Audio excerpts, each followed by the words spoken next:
About 15 years ago, the poaching of Patagonian and Antarctic toothfish down in Antarctica was so extensive that there were dozens and dozens of these illegal operators down in Antarctica at any given point. Because of government action, that number was reduced to six vessels that we came to call the Bandit Six, and 6 vessels that had been able to avoid detection, that had been able to avoid arrest for over a decade. Taking advantage of Antarctica's remoteness, in a place where there's virtually no enforcement, the Bandit Six would return every year, lay their illegal gill nets in Antarctica, and then once they'd fish, land their catch to ports in Asia and Africa. And on this return journey, they'd take on new names and new identities, creating a disconnect between the vessels landing the catch in port and the vessels that had been fishing in Antarctica. The aim of the Icefish campaigns was to shut down the Bandit Six.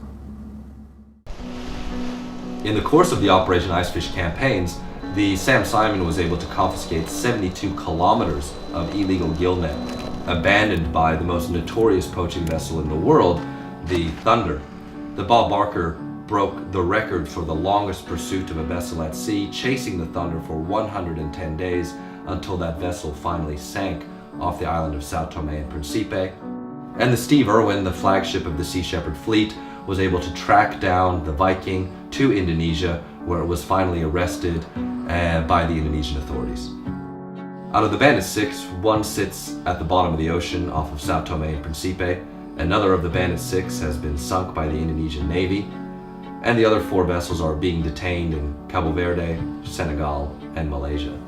That means that the 6 vessels that Sea Shepherd sought to shut down with Operation Icefish, all 6 of those vessels have been brought to justice, and Sea Shepherd has shut down illegal fishing in Antarctica. Sea Shepherd is an anti-poaching organization, and when 15 to 40% of the global catch of fish is caught by illegal, unreported, and unregulated operators, then Sea Shepherd has a natural function to fill in addressing the issue of overfishing by tackling operators who are in violation of the law, where there's a lack of enforcement of the law, and where Sea Shepherd can easily fill that law enforcement vacuum.